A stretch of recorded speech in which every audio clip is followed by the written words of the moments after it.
본 영상 바로 아래 더보기를 클릭하신 후 인터넷 링크를 클릭하시면 같은 설교를 광고 없이 들으실 수 있습니다. 갈라디아서 2장 19절로 21절. 우리 석절인데 같이 함께 합독하십시다. 천천히 시작. 내가 율법으로 말미암아 율법에 대하여 죽었나니 이는 하나님에 대하여 살려 함이라. 내가 그리스도와 함께 십자가에 못 박혔나니 그런즉 이제는 내가 사는 것이 아니요 오직 내 안에 그리스도께서 사시는 것이라. 이제 내가 육체 가운데 사는 것은 나를 사랑하사 나를 위하여 자기 자신을 버리신 하나님의 아들을 믿는 믿음 안에서 사는 것이라. 내가 하나님의 은혜를 피하지 아니하노니 만일 의롭게 되는 것이 율법으로 말미암으면 그리스도께서 헛되이 죽으셨느니라. 아멘.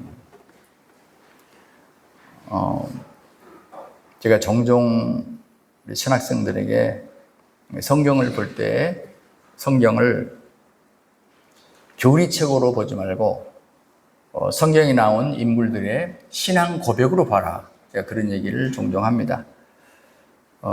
종교개혁자들이 직접 써서 오늘 우리에게까지 전수해온 그런 위대한 개혁적인 그런 서적들도 꼭 신학책으로만 보지 말고 그들이 고백한 신앙의 고백으로 보면 그것이 신학으로만 끝나지 않고 우리에게 크게 감동을 주고 은혜가 될 수 있다. 그런 얘기를 들어 해요.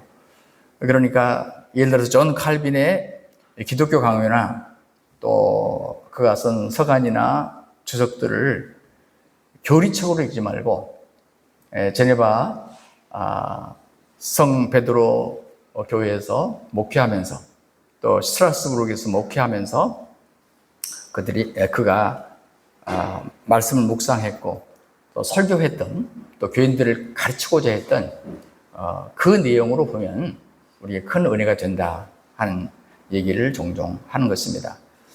우리 목회자들도 성경을 보는데요, 자칫 신학훈련을 받았기 때문에 자기도 모르는 사이에 그 성경을 교리라고 생각하는 경향이 많습니다.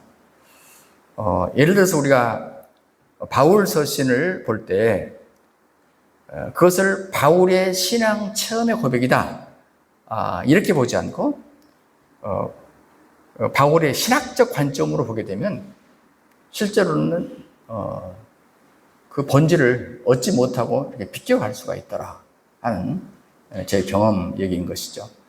그러니까 바울이 오늘 본문처럼 내가 죽었고 내 안에 그리스도께서 사신다 이런 기록을 교리적으로 보면 굉장히 붕 떠있는 이론이 돼요. 그런데 바울이 이것을 알기만 할 것이 아니라 나는 죽고 그리스도가 내 안에서 사는 것을 누렸다라는 생각을 한번 해보세요.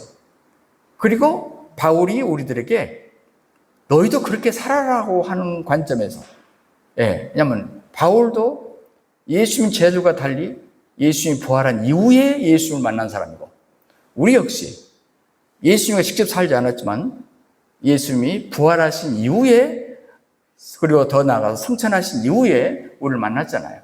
그렇기 때문에 어떤 입장에서 보면은 예수님의 12제자보다도 사도 바울의 입장이 우리와 더 가깝다고 볼 수 있어요. 그러므로 사도 바울의 13권 혹은 14권의 그 서신서에 말씀한 그 내용들을 우리가 이분이 이렇게 예수를 믿었고 이렇게 고백한 것을 각 지역에 있는 교회들에게 편지했구나. 그 말은 무슨 말입니까? 혹시 너희들이 잘못 믿음 생활한 거 그거 수정해야 된다. 그리고 내가 예수를 만났고 내가 예수를 믿는 것은 이것이었더라. 그럼 너희들도 나처럼 살 수 있어. 지금 그 얘기를 하고 있다. 저는 그렇게 보는 것입니다. 사실 교리적인 것은 우리가 신학자들의 몫으로 남기면 돼요. 우리가 교리를 연구할 필요 없다 그 말이에요. 그들이 연구해 놓은 거 우리가 혜택을 입으면 돼요. 그러나 우리는 말씀 속에서 생생한 성경의 인물들의 고백으로 받아서 우리도 그렇게 누리며 살아야 되겠다라는 다짐을 갖는 것이 중요하다 하는 얘기가 되겠습니다. 자, 바울이 오늘 본문을 접해보면은 자신이 산 것이 아니고 얘는 자신은 자기 옛사람 죽었고 그리스도가 바울을 통해서 사신다 그 말이거든요. 여러분, 이게 신비 아닙니까? 죄인된 인간 속에 예수님께서 내주하셔서 나를 통해서 그분이 살아가신다. 어마어마한 사건이잖아요. 이걸 누누이 바울은 계속 강조하고 있는 거예요. 바울이 썼던 모든 서신들, 그것은 누가 썼을까요? 바울이 썼던 모든 서신들, 그것은 바울이 쓴 것이 아니라고 나는 생각해요. 바울 안에 계신 주님이 바울을 통해서 썼던 것이죠. 그러면서 우리는 바울 서신이라는 우리가 별명을 붙이지만 우리가 바울이 쓴 책이다 하고 말하지 않고 하나님의 말씀이라고 말해요. 왜? 바울 속에 하나님이 바울의 손을 빌려서, 생각을 빌려서, 마음을 빌려서, 그 영혼을 빌려서 기록했기 때문에 곧 바울의 서신이지만 사실은 하나님의 말씀이다. 이렇게 말하고 하나님이 원저자다. 이렇게 주장하게 되는 것입니다. 바울이 참 열심히 있는 사람이었습니다. 바울만큼 열심히 있는 사람이 없어요. 그런데 바울의 열심, 사실은 자기 열심이 아니라는 것이 고백이에요. 여러분 아시는 대로 다메섹에서 부활하신 예수를 만날 때까지 참 열심히 있던 사람인 거 맞아요. 근데 그 열심인 것은 육신적인 열심이었어요. 자기가 먼 훗날 고백하기를. 자기가 열심히 있었단 말했어요. 근데 그 열심은 주님이 주신 열심이 아니었대요. 자기에게서 나온 열심이었대요. 근데 바울에서 완전히 자기가 끼어지고 나서 그 다음부터 정말 열심히 살았는데 그것은 내가 열심히 살고 싶어서가 아니고 내 안에 계신 주님이 나를 통해서 열심히 사셨기 때문에 너희들이 보기에는 내가 열심히 산 것처럼 보인 것이지 나는 사실 내 스스로 열심히 산 게 아니다. 이게 누누이 성경에서 강조하는 바이죠. 주님의 손에서 자기 자아가 완전히 죽고 나니까 바울은 성령님의 이끄심을 받게 되었고 그리고 성령님의 이끄심을 받다 보니까 옛날에 자기 욕심은 끝장나버렸고 주님이 주신 그 열심으로 사니까 자기는 피곤함을 모르고 늘 풍성함 속에서 감사하면서 살았다. 이게 사도 바울의 고백입니다. 더 이상 자기 욕심으로 달려가 자기의 욕심, 자기의 열심으로 달려가는 사람이 아니었다는 것이죠. 그러므로 다른 성경에는 그 누구보다 더 많이 내가 수고했으나 그렇지만 그것은 내가 한 것이 아니고 다 하나님의 은혜였다라는 고백을 하는 겁니다. 내가 죽었고 그리스도가 산다. 그 말은 성령님이 나를 통해서 산다는 뜻입니다. 내가 죽었고 그리스도가 산다. 그 말은 성령님이 나를 통해서 예수 영이신 성령님이 나를 통해서 산다. 그 말이에요. 그러니까 내가 성령으로 산다라는 말하고 성령이 나를 통해 산다는 말은 개념이 달라요. 내가라는 말에 붙어가지고 내가 성령으로 산다 그 말은 내가 사는데 성령님이 순간순간 나를 도와주신다라는 개념이에요. 내가 성령으로 산다 그 말은 내가 사는데 성령님이 순간순간 필요할 때마다 나를 도와주신다 그런 뜻이란 말이에요. 그러나 성령님이 나를 통해서 산다 그 말은 전혀 다른 개념이에요. 그것은 성령님이 바울 안에서 바울을 통해서 움직이는 거예요. 이게 바울이 우리에게 그렇게 가르치고자 했던 신비입니다. 신비예요. 여러분 제가 이렇게 말을 하면 이건 설교라고 말해요. 강설이라고 말을 해요. 그런데 바울이 말을 하거나 바울이 기록하면 내가 기록하면 설교문이에요. 그런데 바울이 기록하면 그것은 성경 말씀이고 성경이에요. 왜 그럴까요? 내가 제 아무리 길고 날아도 뛰어도 저는 어떤 거룩한 말을 해도 성경일 수가 없어요. 그냥 사람의 말이고 설교일 뿐이에요. 그런데 바울은요 기록하면 거의 성경이라. 정말 대단하잖아요. 예, 이 말 여러분 오해하시면 안 돼요. 그럼 지금도 우리가 성령 안에 충만하면 66권 말고 67번째 성경을 기록할 수 있다. 막 이런 뜻이다. 이러면 큰일 납니다. 그런 뜻은 아니에요. 바울은 자기 자신을 가리켜서 영의 직분을 가진 자라. 그리고 모세는 의문의 직분을 가진 자라고 말해요. 의문이라는 말은 율법이란 말입니다. 글자. 의문의 직분을 가진 자. 그러니까 모세는 기껏해야 율법을 돌판에다가 기록할 정도. 그런데 자기 자신은 마음의 말씀을 새기는 영의 직분을 가진 자라. 비교하지 말라 그 말. 모세하고 나하고 비교하지 말아라. 차원이 다른 얘기다 그 말입니다. 이런 자신감이 어디서 나왔을까? 모세 속에서는 그리스도가 나오지 않아요. 기껏해야 율법이 나와요. 말씀. 모세 오경이 나와요. 그런데 바울 속에서는 누가 나오느냐? 그리스도가 나오는 거예요. 바울 속에서는 그리스도가 나와요. 우리 마찬가지입니다. 우리 한 사람 한 사람에게 나에게서 율법이 나오는 것이 아니라, 율법이 나오는 사람이 아니라 내 안에서 바울처럼 그리스도가 나오는 사람이 돼야 된다라고 하는 것이 지금 이 본문에서 우리에게 가르치고 싶은 것입니다. 참 어렵죠?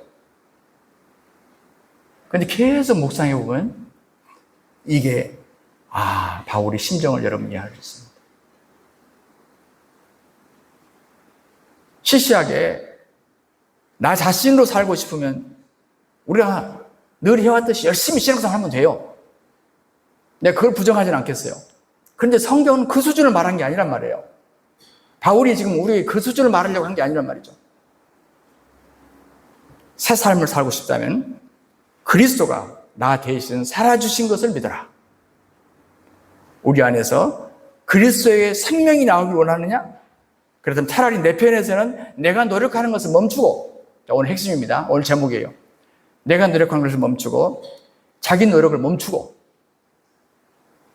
그리스도를 받아들이고 그리스도가 내 안에서 살도록 하라. 이게 바울이 말하고 싶은 복음이다. 그래서 우리 자기 노력을 멈추고 그리스도와 하여금 살게 하는 이 원리를 오늘 네 가지로 정리를 해보겠는데요. 첫째는 하나님은 우리가 하나님을 섬기기 위해서 애쓰길 원치 않습니다. 좀 오해될 수 있는 얘기죠. 우리가 하나님을 섬기기 위해서 애쓰길 원치 않으세요. 또 한 가지, 두 번째, 예수님도 성부 하나님 위해서 한 번도 노력하지 않았어요. 노력한 적이 없어요. 이것도 오해되는 얘기죠. 세 번째, 내 안에 거하시는 그 하나님께 의존하는 삶을 살기를 요구하신다 하는 얘기고요. 네 번째는 우리가 말씀대로 산다고 해서 모든 것이 하나님께서 인정하시는 순종은 아니에요. 말씀 저렇게 말했어. 그러니까 난 저렇게 살 거야. 그러니까 난 순종한 거야. 이 수준이 아니라 그 말이에요. 그것이 다 주님이 기뻐하시는 인정하시는 순종이 아니라 그 말이죠. 자, 이 얘기를 제가 오해할 수 있기 때문에 설명을 하겠어요. 왜 이런 말씀 드리는지. 첫째, 하나님은 그를 섬기기 위해서 애쓰기를 원치 않습니다. 생각해 보니까 제가 살아오면서 하나님이 뭘 바라실까? 이거 많이 생각한 것 같아요. 하나님 원하시는 바가 뭘까? 많이 생각하는 것 같아요. 삶의 현장에서. 그리고 나름대로 그대로 힘쓰죠, 내가. 애를 쓰죠. 그런데 내가 사도 바울 서신을 계속 읽으면서 느끼는 것은 뭐냐면, 한마디로 말하면 하나님은 우리가 그분을 위해서 뭘 애쓰고 그분이 하라는 것을 하려고 애쓰고 그걸 바라신 게 아니구나. 또 우리가 뭘 주님을 위해서 해드리는 것을 필요로 하지 않구나. 이걸 느꼈어요. 바울은 이 수준을 깨달은 겁니다. 무슨 얘기냐면요. 이건 어느 하나의 비밀이 되겠습니다만, 여러분 이런 말을 많이 들어보셨을 거예요. 저도 많이 듣고 컸어요. 우리는 하나님이 가지신 유일한 손입니다. 우리는 하나님의 가지신 하나님의 발이에요. 우리가 하나님의 눈이고 하나님의 귀가 돼야 되고 하나님의 입이 돼야 됩니다. 이런 얘기를 많이 들어왔고 또 이런 얘기를 제가 많이 하기도 했어요. 그런데 곰곰이 따져보면요. 이건 사실 굉장히 무서운 얘기입니다. 성경을 그대로 본다면, 진짜 성경을 그대로 믿는다면 이건 상당히 우리가 좀 하나님 말씀을 좀 꼬아서 하는 말이란 말이에요. 원래 주님이 이 말을 우리에게 하고 싶어 하지 않았단 말이에요. 우리가 그냥 그렇게 하는 거예요. 우리 입장에서 참 죄송스러워하고 감사해갖고. 자, 그건 참 착한 일입니다만은 제가 성경의 본질로 돌아가서 말씀드립니다. 이 곰곰이 따져보면요, 무서운 생각이에요. 그럼 도대체 우리가 얼만큼 하나님을 위해서 노력을 하면 하나님이 간합하실 것 같습니까? 얼만큼 우리가 해야 주님께서 인정해 주실 것 같습니까? 오케이, 이제 됐어. 아, 내가 인정했어. 아이고, 오늘부터 합격. 여러분, 어느 만큼 수준으로 하면은 우리가 노력하고 힘쓰면은 주님 인정할 것 같습니까? 한번 말씀해 보세요. 죄송한 얘기지만은 장례식장 가서 같지 못해요. 우리가 그런 정도 수준이 못 되는 거예요. 그래서 우리가 이런 생각을 하면 꼭 제물로 비유하면 언젠가 말씀드렸어요. 아벨의 제사와 가인의 제사. 잘못하면 우리가 아벨의 제사가 아니고 가인의 제사가 되어버린다고. 예. 하나님 원하는 방식으로 예배 드리는 게 아니라, 올리는 게 아니라, 내가 열심을 내는 것으로 주님이 받으실 것이다. 이건 좀 죄송한 얘기지만, 쉽게 말하면, 심하게 말하면, 하나님을 사지마비 환자로 만드는 거예요. 죄송한 얘기의 표현은. 왜 제가 이름을 좀 작적인 표현을 할까요? 어떤 분이 그렇게 표현을 했더라고요. 예. 제 표현은 안 해요. 번역을 제대로 했는지 모르겠지만, 여러분, 사도행전 17장 25절에 보면요, 어떻게 말씀하시냐면, 또 무엇이 부족한 것처럼 하나님을 설명하는 거예요. 하나님은 어떤 분이냐? 또 무엇이 부족한 것처럼 사람의 손으로 섬김을 받으시는 것이 아닌, 이는 만민에게 생명과 호흡과 만물을 친히 주시는 이심이시라. 자, 하나님이 우리에게 생명, 호흡, 만물을 친히 주신 분이래요. 그러니까 하나님 본래부터 우리를 필요로 하신 분이 아니었어요. 우리가 잘못하면 하나님이 왜 에덴 동산에서 아담과 하와를 만드신 줄 아세요? 하나님이 꼭 필요해서 어쩔 수 없이 아담과 하와를 만들 수밖에 없었어요. 이렇게 말하지 말라 그 말이에요. 그럼 만들 수 있고 안 만들 수 있었다 그 말이에요. 예. 하나님은 그렇게 내 수준으로 보지 말라 그 말이에요.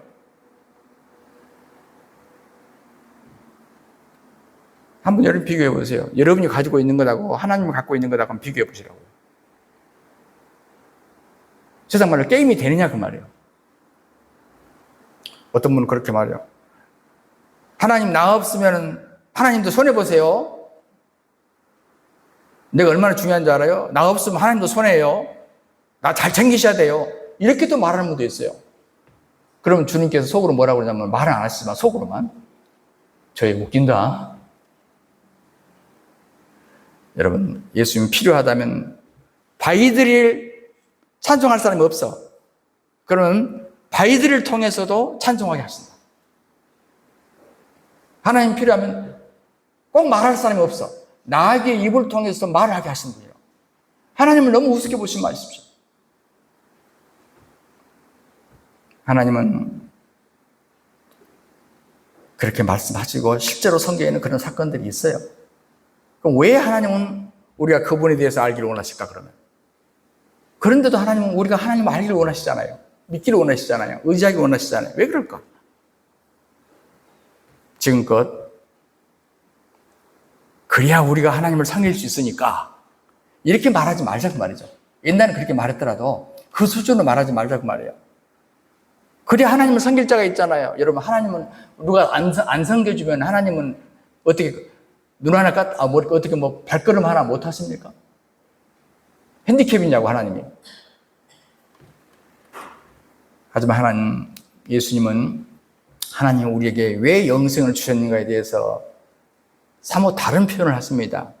요한복음 17장 3절에 보면은 참 요한이 굉장히 요한복음과 요한서신과 요한계시록을 기록하면서 우리가 얼마나 그 단계에 깊이 들어갔을 때 이 말씀을 썼는가를 알아야 돼요.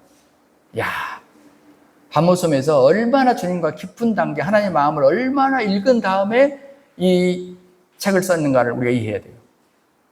우리 상식으로 보시면 안 돼요. 그 수준. 그래서 요한복음 17장 3절에 영생이 뭐냐? 영생은 곧 유일하신 참 하나님과 그가 보내신 자 예수 그리스도를 아는 것이라고 그랬어요. 여기 안다는 것을 그냥 머리 지적으로 이렇게 시험 볼 때처럼 아는 걸 말하는 게 아니에요. 체험으로 아는 거예요. 우리에게 영생이란 걸 뭐냐에 대해서 영생은 뭐냐면요, 우리 지옥 안 가고 천국 가는 것이, 이것도 막 답이 아닌 건 아니에요. 그러나 성경이 요한을 통해서 우리에게 주고자 하는 것은 뭐냐면, 그를 보내신 자 하나님도 알고 참 하나님, 아주 신들이 많다고 당시에 보았기 때문에 참 하나님이라는 말을 썼어요. 참 하나님과 그분이 보내신 예수 그리스도를 아는 것이다. 경험으로, 체험으로 아는 것이다. 예. 그분이 우리가 원하는 것은 뭐냐면 하나님과의 친밀함, 교제를 원하시는 겁니다. 사람들은 하나님과 관계 속에서 내가 그분을 위해서 뭘 하느냐에 굉장히 관심이 많아요. 뭐 착하고 아름다운 얘기예요. 그런데 하나님은 정작 우리들 자체가 아니라 우리들이 하나님 위해 할 수 있는 일에 중점을 두지 않습니다. 무슨 얘기냐면 하나님은 우리와 그분과의 친밀함, 친근감을 그렇게 중요하게 생각해요. 미국의 어떤 한 작가는 친밀함이라는 아예 책을 한 권을 썼더라고요. 친밀함. 이게 인간끼리 친밀함 말하는 게 아니라 하나님과의 친밀함.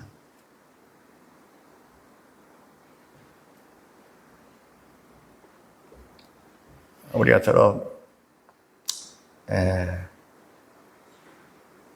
천사 얘기를 하잖아요. 이 천사하고 우리하고 다른 점이 뭘까? 천사는 대부분 육을 입고 있지 않죠. 특별한 경우 육을 입어요. 예를 들면 아브라함을 방문했던 그런 손님으로 가장했던 롯을 방문했던 이런 경우는 눈에 보이는 진짜 사람이 입지만 평상시에는. 그런데 그보다 더 중요한 게 있는데 사람을 만든 목적과 천사를 만든 목적이 달라요. 사람은 제가 방금 말한 대로 하나님과 거의 동급으로 취급을 하시면서 교제하기를 원해서 만들었어요. 마지막 다 만들고 마지막 날 아주 특별하게 이것이 자기 형상이에요. 이마고 데이, 하나님의 형상이란 말이 그 말이거든요. 그런데 천사는 아니에요. 천사는 부리는 영으로 만들었어요. 그러니까 천사는 이 세상에 있을 때도 우리를 섬겨야 되고 우리가 하나님 나라 가도 우리를 섬겨야 돼요. 끝까지 그들은 섬기는 일만 해요. 그래서 섬기는 것으로 자기들은 좋아해요. 그것이 자기들의 즐거움이에요. 그러나 우리는 뭐예요? 누구 섬기면요 굉장히 힘들어요. 인간은요. 왜요? 하나님은 그렇게 만들지 않았기 때문이에요. 하나님은 하나님과 친밀함을 위해서 만드셨어요. 애초부터 목적 자체가 다르다 그 말이에요. 그러니까 근데 잘못해서 우리가 천사로 생각하는 거야. 그래가지고 하나님은 고용주야. 신성한 고용주. 그래서 그분이 내가 실적을 얼마나 쌓은가, 직장에서 실적 쌓듯이 이걸 다 체크해 관찰해갖고 저희가 얼마나 나를 위해서 실적을 쌓는가 보다 이 개념이 우리 머릿속에 꽉 차 있다고요. 이러한 사고방식은 우리도 모르는 사이에 율법주의로 가게 합니다. 율법주의로. 하나님이 요구하신 생각이 그게 아니에요. 이런 사고방식은 율법주의로 가게 돼요. 우리가 하나님을 위해서 노력하는 것을 모조리 차라리 멈추는 것, 그리고 하나님 자체에 초점을 맞추는 것, 이걸 굉장히 원하세요. 우리 요한나가 한 6년 만에, 약 6년 만에 한국으로 왔어요. 그리고 시간 되면 저하고 이렇게 동행을 합니다. 서울도 같이 올라왔잖아요. 왜 그럴까요? 이게 언제 또 지난편한테 가볼지 몰라. 예. 그러니까 제가 기다리다가 공항에서 딱 내리자마자 너 잘 왔어. 내가 얼마나 수도원에 일이 많은지 너 잘 왔어 해가지고 딱 쳐가지고 가고 이때부터 너 삽 들어. 그래도 이때부터 막 일을 시키기 위해서 막 안달을 내가 했지 않겠습니까? 맞습니까? 예. 부엌에 손도 대지 말라고 그래. 습진도 있겠다. 손도 대지 말라. 그렇다고 내가 잘해준 거 아닙니다. 혹시 오해하지 마십시오. 나하고 그동안 얘기도 나누고 친밀감을 나누기를 원하지. 내 딸을 부려먹기 위해서 나는 너를 낳았다. 그리고 너의 평생의 역사적 사명은 아빠를 위해서 죽도록 일하는 것이다. 이것이 하나님이냐 그 말이에요. 자, 친밀감을 위해서 제가 여러분 설명하는 거예요. 여러분의 아이들에게, 아들, 딸들에게 그 목적으로 자녀를 두지 않잖아요.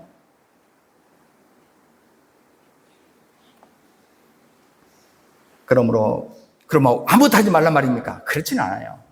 우리가 하나님과 사랑의 관계를 공유하다 보면 자연스럽게 자원에서 우리 행동도 또 변화되는, 새로워지는 것이죠. 주님을 위해서 자원해서 하는 것이죠. 여러분 생각해 보십시오. 제가 이제 지금 화요일날 강의 끝나면 끝나자마자 팍 내려가야 됩니다. 그래가지고 그 다음날 제가 묘목 뭐죠? 뭐 편백나무도 또 지금 저기 담양에다가 지금 다 주문해놨어요. 또 뭐죠? 단풍나무도 또 여러분을 위해서 앞으로 오실 분을 위해서 사과 뭐죠? 대추. 사과 대추 좋아하시죠? 예, 대추나무도 지금 주문을 해놨어요. 그래서 제가 내려가자마자 열심히 제가 삽을 파고 거름도 다 주문해놨어요. 아니, 다 모아놨어요. 제가 덮어놓고. 일하다 왔어요. 근데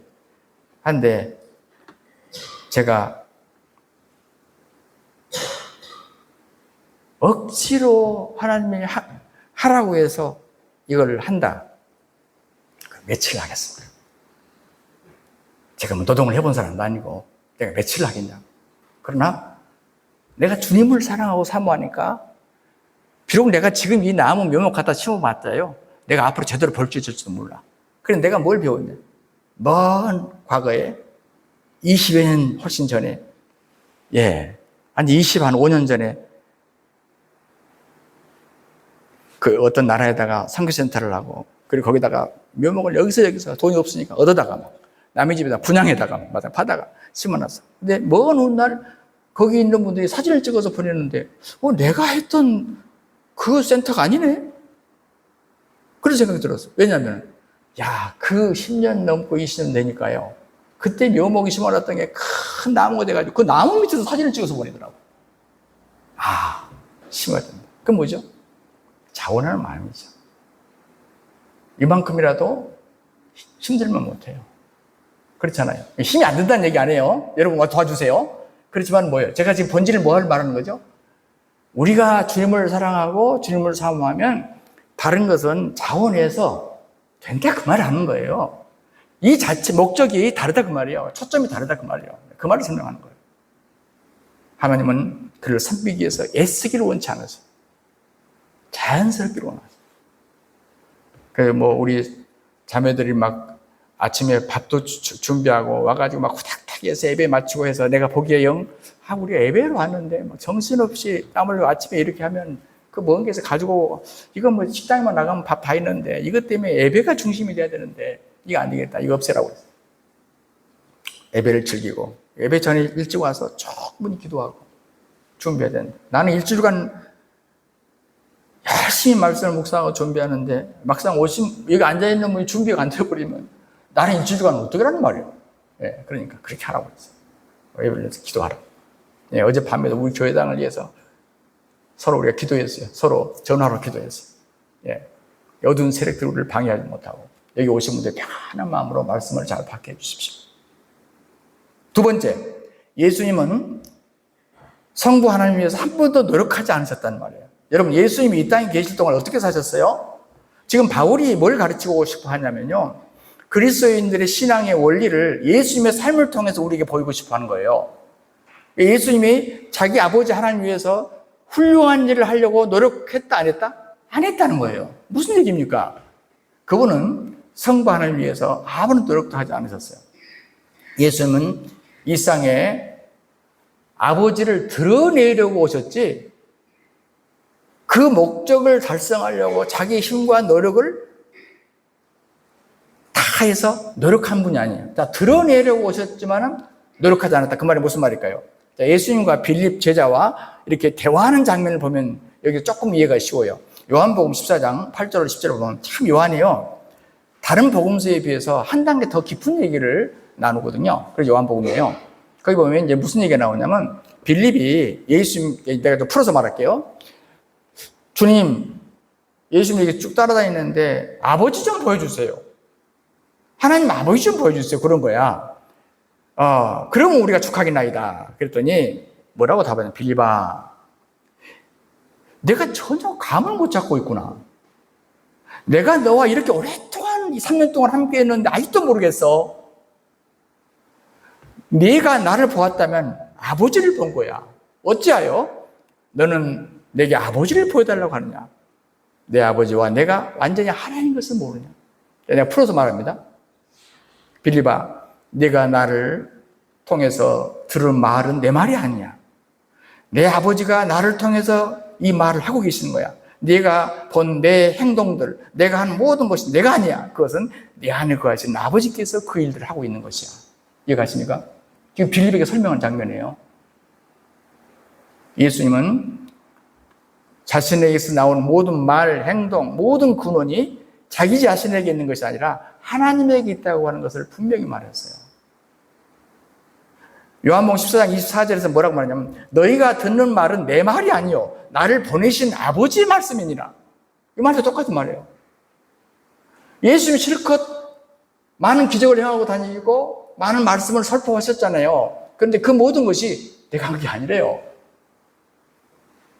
내 안에서 성부께서 영을 통해서 성령을 통해서 나를 통해서 그 일을 하셨대요. 그러니까 따로 아버지를 보여주려고 할 것이 없다. 내가 지금 한 것이 아버지가 하는 일이다. 이 꼴 이렇게 설명하셨어요. 수백 년 전에 걸쳐서 이렇게 신학자들이 예수님의 인성과 신성의 문제를 잘 설명하는 가운데 소위 케노시스 이론이라는 걸 얘기했어요. 케노시스란 말은요, 케누라는 동사에서 나온 말이거든요. 케노시스란 케누란 말은 비우다, 없앤다. 이런 용어를 요즘에 이제 영성가들이 좀 다르게 사용하는데 사실은 본질은 그게 아닌데 신학자들이 이 케노시스 이론을 끌어들인 것은 뭐냐면 예수님이 이 땅에 오셨을 때 예수님이 무슨 성을 갖고 있죠? 인성과 신성을 갖고 오셨잖아요. 그런데 예수님께서 이 땅에 오신 33년 동안만큼은 원래 그분은 하나님이시잖아요. 성자. 그런데 33년 동안만큼은 하나님의 신성을 케노시스라는 것은 비움이란 말이거든. 신성을 비우고 인성으로 사셨다 그 말이에요. 이게 굉장히 중요한 거예요. 그러니까 예수님께서 아담과 다른 점이 뭐예요? 아담, 제2 아담으로 오셨다고 말했지만 제1 아담은 진짜 옛날 아담, 에덴 동산의 아담은요, 배꼽이 있다고 없다고요? 배꼽이 없죠. 태에서 나지 않았으니까. 젖줄이 필요 없단 말이에요. 예, 성인으로 만들어버렸어요, 처음부터. 그런데 제2 아담인 예수님이 뭐예요? 우리 인간을 구원해야 되기 때문에, 엄마 뱃속에서부터 시작을 해서 인간의 모든 과정을 다 거친 거죠. 100% 인성을 입어요. 만약에 교리적으로 99%만 인성이고 1%는 아니다라고 말하면 그건 이단이에요. 예수는 100% 인성을 입었어요. 그 대신 뭐라고? 신성을 접어놔고 그랬어요. 그러니까 마지막에 돌아가실 때 뭐예요? 아니, 십자가에서 내려올 힘이 없겠어요? 신성을 발휘하시면, 그럼 뭐라고 해요? 엘리, 엘리, 라마 사박다니. 나의 하나님, 나의 하나님. 어째 나를 버리십니까? 이렇게 말해요. 왜? 인성만 갖고 말하기 때문에. 그러니까, 예수님은 지금 제가 뭔 얘기를 하려고 하냐면, 그럼 예수님이 그렇게 인성만 갖고 활동하신단 말이에요. 신성을 잠시 내려놓고, 케노시스. 예, 감추고, 비워놓고, 인성 갖고 살아요. 그래서 예수님이 자기를 말할 때 뭐라고 표현하면, 인자라고 그래요. 인자. 사람의 아들. 일부러 자기가 자기를 말할 때는 나는 인자가 자기를 말할 때 인자. 그래서 그 예수님이 아버지가 이적을 행하지 않으셨다면 예수님도 이적을 행하지 못하는 거예요. 아버지가 행하시는 것을 예수님이 그대로 하시는 거예요. 설교도 아버지가 말씀 안 하시면 예수님 말 안 해요. 아버지가 예수님 입을 통해서 말씀하시는 거예요. 연합이 돼서. 그 33년 동안 참 놀랐어요. 이 신비입니다. 신비예요. 신비. 그렇지 않으면 우리를 구원할 수 없기 때문에 그렇게 하신 거예요. 고통도 다 받으시고요. 인간이 할 수 있는 거 다. 수모도 그대로 다 받으시고. 요한복음 5장 19절에 그래서 요한이 이걸 이미 잘 알기 때문에요. 이렇게 말씀하세요. 내게 이르노니 아들이 아버지께서 하시는 일을 보지 않고는 아무것도 스스로 할 수 없어. 아무것도 스스로 할 수 없나니 아버지께서 행하시는 그것을 아들도 그와 같이 행하느니라. 똑같이. 예수님은 하나님을 위해서 단 한 가지도 자기가 하려고 애쓰는 것이 없습니다. 그 말이에요, 지금. 그 대신 자기 안에서 아버지께서 그 하심을 늘 깨달았고, 그리고 아버지와 함께 했습니다. 그러니까 예수님은 자기 행동이 노력에서 나온 것이 아님을 수차례 확언했습니다. 자기 아버지와 별개로 어떤 일도 독자적으로 하지 않았다고 말이에요. 자, 이미 말씀드린 요한이 여러 구절 중에서 계속 강조하는데요. 예를 들면 요한복음 5장 30절에 내가 아무것도 스스로 할 수 없느니라. 7장 16절에 내 교훈은 내 것이 아니요 나를 보내신 이의 것이니라. 8장 28절에 내가 스스로 아무것도 하지 아니하고 오직 아버지께서 가르친 대로 이런 것을 말하는 줄도 알리라. 8장 42절에 나는 스스로 하는 것이 아니요 아버지께서 나를 보내신 것이니라. 12장 49절에 내가 내 자의로 말한 것이 아니요 나를 보내신 아버지께서 내가 말할 것과 이룰 것을 친히 명령하여 주셨으니. 철저하게 주님은 한 요한복음에서 수차에 걸쳐서 이 말씀을 기록했습니다. 우리가 오해하지 않도록. 그분은 하나님을 위해서 어떤 일도 스스로 하려고 애쓰지 않으셨습니다. 다만 끊임없이 하나님 아버지와 연합해서 온전히 그분을 의지해서 그분이 하고자 하는 일을 하셨어요. 그래서 인자이신 예수님은 하나님 위해 살고자 하는 자기의 어떤 노력에 의존하지 않고 자신을 통해서 하나님이 드러나도록. 그래서 예수님은 맨날 입에서 하나님 영광, 하나님이 드러나야 된다. 이것을. 모든 게 결론이에요, 그분은. 철저하게 의존했죠. 세 번째, 이제 더 나가서 내 안에 거하시는 그분께 의존하는 삶을 살기를 요구하고 계신다는 것입니다. 여러분, 예수님은 자신이 하나님과의 관계를 이해한 것 같이 제자들도 예수님과의 관계를 이해하기를 그렇게 원하셨는데 죄송하게도 제자들이 3년 동안 따라다니면서도요 이걸 제대로 이해하는 제자가 없었어요. 참 안타까운 일이에요. 예수님이 계속 안타까워하셨어요. 그래서 요한이 하신 비유가 뭐냐면 요한복음 15장에서 포도나무와 그 가지의 비유입니다. 내 안에 거하라 나도 너희 안에 거하리라. 가지가 포도나무에 붙어있지 않냐면 스스로 열매를 맺을 수 없음 같이 너희도 내 안에 있지 않냐면 그러하리라. 나는 포도나무요 너희는 가지라. 그가 내 안에 내가 그 안에 거하면 사람이 열매를 많이 맺나니 나를 떠나서는 너희가 아무것도 할 수 없습니다. 이 말씀을 가르칠 때도 지혜도 이해했을까요? 못했을까요? 못했어요. 지금 우리는 이걸 이해해야 됩니다. 왜 이 비유를 말씀하셨을까? 우리 그리스도인의 삶의 핵심은요, 예수님이 성부와 철저히 의존된 삶을 살았듯이 우리도 예수님과 철저히 의존적인 존재가 되어야 된 것을 말씀하는 것입니다. 하나님이 예수님을 통해서 그분의 생명을 드러내는 것처럼 우리 역시 예수님이 우리를 통해서 그분의 생명을 드러내기를 원하고 계십니다. 생명을 드러낸다는 말을 이해하십니까? 참 어려운 얘기죠. 그래서 요한복음은 계속 생명이라는 말을 하는 거예요. 우리는 우리의 생명이 예수님 안에 있다는 것을 믿어야 합니다. 그리고 우리 안에 거하시는 그분께 의존해야 됩니다. 예수님 안에 머물 것을 우리가 참 애매하게 어렵게 볼 수 있겠습니다만 한마디로 말하면 그저 우리가 예수님 안에 살고 그분이 우리 안에 사는 것을 깨달아서 살아가는 그 매 순간마다 그분이 우리를 통해서 살아가시는 그 사실을 드러내기를 원하신다는 것입니다. 여기서 핵심이 뭐냐면 우리의 노력이 아니라 믿음이다. 이걸 믿음으로 받아야 된다. 쉬운 영어니까요. 우리가 전치사 2개를 갖고 좀 설명을 해야 될 것 같아요. 우리가 굉장히 성경을 읽을 때 오해할 수 있는 부분이 예수님 신약에서 예수님 위하여라는 영어로 번역할 때 for 예수님 위하여라는 말과 예수 그리스도 안에라는 in이라는 두 전치사예요. 이걸 혼돈하면 안 돼요. 우리가 예수님을 위하여와 예수님 안에서는 완전히 다른 방식의 삶을 우리에게 보여줍니다. 자, 노력을 비롯한 모든 율법주의적인 것은 위하여입니다. 그러나 믿음을 통한 은혜로운 사람은 안에. 저도 이 원리를 잘 이해하지 못할 때는 예수를 위한 삶이라는 게 뭐냐. 그분이 내게 원하는 것을 행동을 내가 열심히 하고 헌신하고 봉사하고 이것이 예수 위하는 삶이라고 생각했어요. 주님이 기뻐하신 일이라고. 그런데 주님이 계속 강조하는 것은 for가 아니라 in. 내 안에 거하라. 네가 나를 위해서 살려고 너무 애쓰지 말고 내 안에 거하라. 이게 그토록 강조하는 핵심입니다.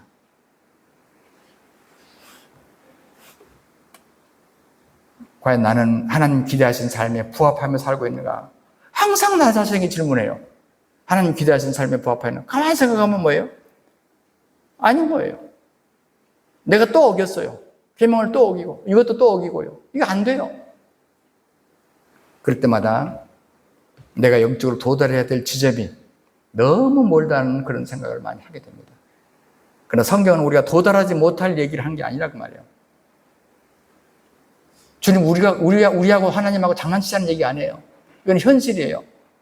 기독교는 예수 그리스도를 위해서 무엇인가를 하는 것이 아니라 예수님 안에 거하는 것이 핵심이다 하는 원리를 우리가 터득했으면 좋겠어요. 그렇게 진리들을 행하다 보면 자연스럽게 성경이 말하는 방식대로 살아가지더라. 지금 그게 성경이 가르칩니다. 이게 밖에서 오는 거냐, 안에서부터 밖으로 튀어나가는 것이냐, 다른 점이에요. 내 안에 거하시는 그분께 의존하는 삶. 그리고 마지막 네 번째, 우리가 말씀대로 산다고 모든 것이 다 순종은 아니더라는 거예요. 자, 오늘 성경의 원칙대로 산다는 말을 많이 하잖아요. 참 훌륭한 말입니다. 그러나 이렇게 함정이 있어요. 무서운 함정이 있어요. 우리가 뭘 따르기로 원하는 거, 지침을 만들고 어떤 종교적인 과제로 어떤 걸 주잖아요. 그런데 성경은 그게 아니라 우리가 예수님께 의존할 때 그분이 우리를 통해서 생명을 드러내게 된다. 이걸 지금 소개하고 있는 겁니다. 예수님께 온전히 의존할 때 우리 안에서 예수의 생명이 흘러가게 된다. 이걸 의미하는 거예요.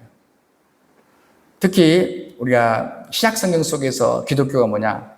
우리가 무엇을 하느냐가 아니라 예수님 이미 하신 일, 자, 시제입니다. 과거입니다. 이미 하신 일을 기초하는 것입니다.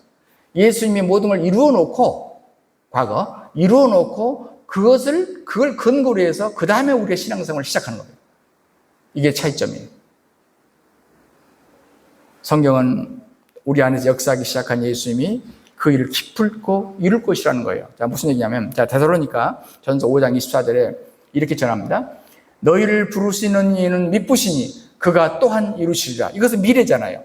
자, 그러니까 뭐냐면 예수님이 이루신 일을 근거로 시작을 해서 이루는 것은 내가 이루냐? 그게 아닌 거예요. 하나님이 이루시리라. 끝날에 이루시리라. 그가 또한 이루시리라. 미쁘시니 그 말은 무슨 말이죠? faithfulness, 신실하시며.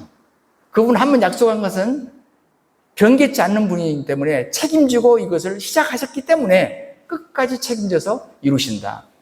할렐루야.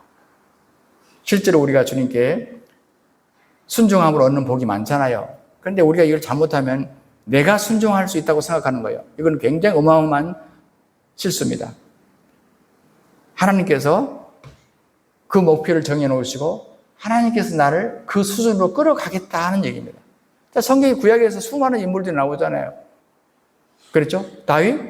복잡한 집안 아닙니까? 다윗. 그렇죠? 예. 복잡한 집안이에요. 한 형제간에 싸워가지고 죽이고요. 예. 그리고 또 뭡니까? 또 한 형제가, 한 아들이 또 아버지를 배반해서 왕자의 날을 일으키고요. 아주 복잡한 집안이에요. 그런데 하나님께서 다윗을 이루어가셨어요. 야곱? 아주 사기꾼이야. 꼭 우리 닮아서. 그런데 하나님께서 궁극적으로 어때요? 야곱, 이루어가시잖아요. 그 수준 이루어가시잖아요. 야곱이 지가 스스로 했겠냐고. 하나님이 하신단 말이에요. 이건 구약적인 표현인데, 근데 그것은 하나님께서 밖에서 하시잖아요. 구약은. 이제 신약에 와서 놀라운 점은 뭐냐? 그분이 우리 안에 들어와서 하신다는 얘기예요. 차원이 다릅니다. 우리가 신약 시대에 사는 것이 정말 감사한 일이에요. 자, 이런 얘기는 제가 나중에 하기로 하고요. 하나님, 우리가 옳은 일에만 초점을 맞추기를 바라지 않습니다. 그보다 우리가 하나님 자신을 목적으로 삼기를 원하십니다. 예수님이 우리를 통해서 아버지의 소망을 이루시기 위해서 우리 안에 거하신다는 사실을 믿으시기 바랍니다. 이때 진짜 순종이 되고 예수님처럼 성경의 계명대로 우리가 따라가고 있는 내 모습을 보게 돼요. 우와, 내가 그 수준이 원래 아니었거든. 근데 어느 날 보니까 내가 그 수준으로 살고 있는 거예요. 이건 내가 훈련하고 수련해서 된 게 아니에요. 수양해서 된 게 아니라고 말이에요. 주님이 내 안에서 그를 이루어 가시더라고 말이죠. 이걸 얘기하는 것입니다. 그러니까 우리가 신자든 불신자든요, 올바른 걸 선택하기 원하잖아요. 성경에 뭐 계명을 계명을 지키고 안 지키고를 떠나서 보세요. 예를 들어서 뭐 성경에 도둑질하지 말라가 계명이 있어요. 그리스도인이 아니어도 그 계명 알아요. 10계명이 있는지는 몰라도 벌써 도덕법으로 안다니까요. 훈련으로 안다니까요. 양심법으로 안다니까요. 그러니까 그 사람이 도덕질 안 해. 저 사람 성경에 순종했네? 이렇게 말할 수 있냐 그 말이에요. 그럴 수 없어요. 왜? 그 안에 그리스도가 없기 때문에. 우리 이 기준으로 사람을 평가하지 말라 그 말입니다. 우리 안에는 그리스도를 초점으로 해서 사람을 평가해야지 외모로 보고 사람을 평가하지 말라 그 말이에요. 어떤 사람이 물론 도둑질하지 말라를 잘 준수했어. 그럼 어떤 결과가 나올까요? 야, 나는 100% 준수했는데 너는 나보다 못 지켰잖아. 우월감 내지는 자만감, 여기에 빠질 수는 있어요. 그러나 영적인 도움은 하등에 되지 않습니다. 우리는 왜 그리스도인다운 삶을 살지 못할까요? 진정한 그리스도인의 삶이라는 것은 죽을 수밖에 없는 우리 유한한 인간을 통해서 하나님의 생명이 표현되는 거거든요. 좀 어려운 얘기죠? 그러나 제가 반복해서 이 말을 해야 될 것 같아요. 여러분, 왜냐하면 이건 너무너무 중요한 얘기이기 때문에, 복음의 핵심에서. 한마디로 하나님이 우리를 그렇게 살도록 계획하지 않았기 때문에 우리는 절대 법을 지킬 수 없어요. 하나님이 그렇게 살도록 계획했다면 여기 몇 사람은 지킬 거예요. 그런데 누구도 지킬 수 없어요. 100% 지킬 수 없어요. 왜? 하나님이 그렇게 살도록 계획하지 않았기 때문이에요. 그럼 하나님은 어떻게 살도록 원했습니까? 그리스도답게 살 수 있는 사람은 그리스도밖에 없어. 그 외에는 아무도 안 돼. 그럼 우리 그리스도인이라면 어떻게 합니까? 내가 그리스도인 되기 위해서 어떤 것도 한 게 없어요. 예수님이 어느 날 영접해가지고 예수님 내 안에 들어오시니까 내가 그리스도인 되어버렸잖아요. 여러분이 그리스도인 되기 위해서 헌금을 얼마 하셨습니까? 여러분 그리스도인 되기 위해서 어떤 노력을 하셨습니까? 아무것도 한 거 없잖아요. 그런데 어느 날 보니까 내가 믿어져. 됐잖아요. 공짜잖아. 똑같아. 하나님께서 내 안에 계시면서 그 일을 이루어 가죠. 좋은 그리스도인이 되도록 만들어 가죠. 내가 아니에요. 주님이 하세요. 자, 보세요. 많은 그리스도인들이 어떻게 합니까? 내가 이제 믿었어. 할렐루야, 믿었어. 그러니까 이제는 믿는 자답게 살아야 된대요. 그리고 열심히 옳은 일 하려고 몸부림쳐. 되나요? 왜 안 되는 일을 그렇게 하세요? 이게 뭡니까? 일맥상통하지 않는 거예요. 하나님께서 여기까지는 내가 해주고 그 다음부터 네가 해. 이건 율법주의입니다. 내가 한 것은 무조건 율법이에요. 성경은 그렇게 말하는 게 아니에요. 효과도 없어요. 여러분, 우리가 구원의 도리에 대해서 말할 때 제대로 이해하지 못하기 때문에 그렇습니다. 우리가 미래에 천국 간다고 믿죠? 근데 이 세상부터 이 세상 안에 있으면서 아직 죽기 전인데도 천국을 경험할 수 있도록 하는 것. 이것이 바로 신약이 우리에게 가르치기 원하는 것입니다. 이걸 신학에서는 뭐라고 해요? 신학에서는 이것을 천국의 현재성이라고 해요. 죽어서 가는 천국이 아니라 이미 이 땅에서 천국을 누려야 미래의 천국도 보장할 수 있다. 더 쉽게 말하면 우리가 언젠가 여러분 설교했어요. 자비에 대해서는 이해하지만 은혜에 대해서는 이해를 못하는 거예요. 예수님이 십자가에 이루신 일로 말미암아 우리가 죄의 싹을 영원히 해결했잖아요. 자, 싹은 뭐예요? 싹은 뭐예요? 대가를 지불해야 되는 거예요. 여러분 예를 들어서 운동 안 해. 먹는 거 음식 안 가리고 아무거나 먹어. 그러면 그 싹이 뭐예요? 형벌이. 몸 망가지는 거죠. 우리 기관 상하는 거죠. 그렇잖아요. 그건 싹이에요. 하나님이 원했던 그것을 하지 않으니까 그렇게 결과가 난다 그 말이죠. 똑같아요. 우리는 죄인이기 때문에 죄의 싹을 받아야 되는데 대신 놀랍게도 예수님이 그 싹을 받아버렸잖아. 이거 하나님의 자비를 입은 것입니다. 놀라운 것입니다. 제가 교통법규를 통해서 비유를 드렸는데요. 제가 길을 좀 급히 가다가 교통을 위반해서 교통순경에 차를 세웠어요. 저 면허증 내놓으세요. 딱지 떼겠다 그 말 아니니까. 그런데 내가 측은한 얼굴을 딱 보이면서 아이고 수고 많으시죠. 죄송해요. 나중에는 안 그럴게요. 한 번만 자비를 베풀어 주세요. 자, 시작. 그랬더니 내 얼굴을 보고 너무 짠했는지 앞으로 조심하세요. 그러고 아이고 고맙습니다 하고 막 출발을 나가니까 잠깐이요. 혹시 굶으셨어요? 제가 개척교회 하다 보니까 제가 3일간 굶었습니다. 아이고, 이분도 다행히 안수 집사야. 그래서 호주머니에서 내가지고 5만 원짜리 2개를 꺼내가지고, 아이고, 목사님, 가시면 식사라도 하세요. 줬어요. 자, 딱지를 떼지 않는 것은 자비. 그리고 거기다가 10만 원을 주는 것은 은혜예요. 우리는 자비에 대해서는 이미 여러분이 결정이 됐어. 왜? 주님이 싹스를 지불했기 때문에. 형벌을 받지 않도록 해주셨잖아요. 딱지 안 떼요. 지옥 딱지 안 뗀단 말이에요. 그런데 먹을 것은 없어. 배는 여전히 고파. 그래서 은총이 필요한 겁니다. 오늘날 우리가 천국을, 아이고, 이 땅에 고생해도 천국만 가면 되니까. 이것은 뭐예요? 자비는 소화했으나 은혜를 소화하지 못한 사람이라 그 말이에요. 그래서 주님이 우리가 바라시는 건 뭐예요? 이 땅에서도 너희가 뭐예요? 예. 은총을 누리라. 은혜를 누리라. 천국을 누리라. 이게 성경이 우리에게 가르치는 겁니다. 결론을 맺겠습니다. 예수님이 우리 안에 거하기로 한 이유가 무엇일까? 여러분, 죄산 받기 위해서 예수님이 꼭 우리 안에 들어오실 필요 없어요. 왜요? 예수님이 얼마든지 밖에서도 주님이 십자가 지심으로 그걸 적용시켜서 우리 죄 사해요.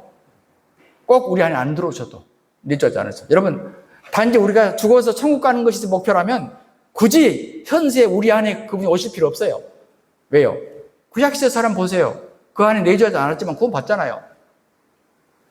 그분이 우리 안에 거해야만 우리가 살아갈 수 있다.